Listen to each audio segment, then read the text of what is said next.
I'm here at Mission Hill Family Estate with winemaker John Symes, and we're talking cool climate whites. Now John, what is it about British Columbia that has the ability to produce such great white wines? Well, I think it's a combination of the heat that we get in July and August. We get really warm in the vineyards, so we get the sugar development and the flavour development in the berries. But as we move into the fall, the temperatures drop, and so we retain the acidity in the grapes. So we get the heat in the summer to develop the sugar and the flavours, cooler nights in the falls and retain the acidity, and that's what you're looking for in a white grape, is the balance between the two. We get it every year here in BC. So.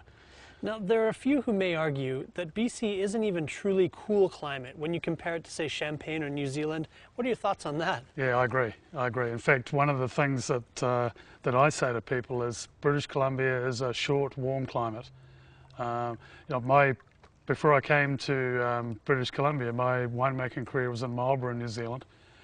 And if we got 31, 32 degrees during the day, we'd think, the world was coming to an end, global warming, horror.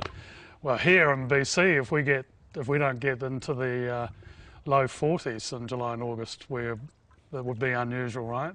So it's completely different to what I think of as a cool climate. It's short. For a short period of time we get really hot, and then for a short period of time we get really cold. But it's not what I would call a cool climate at all. And I know you're a humble gentleman. However, a number of years ago, one of your wines took home an award that probably changed the face of BC and Canadian wine altogether.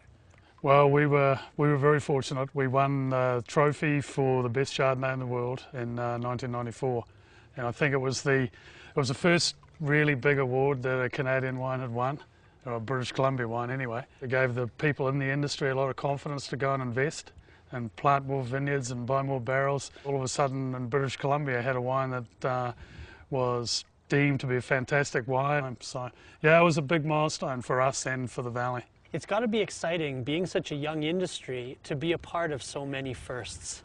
And continuing to strive for more awards. I know you're working on other Chardonnays, and this looks like a brand new one, the Perpetua? Yeah, this is brand new, yeah. We did the first year we did this was 2006.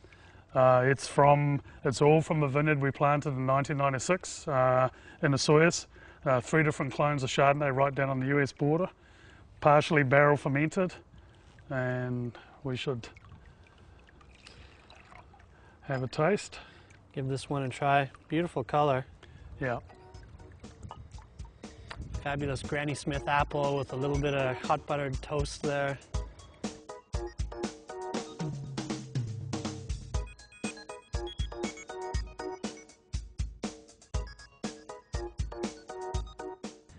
Well, I'm no judge, but I'm happy to give this the award for today.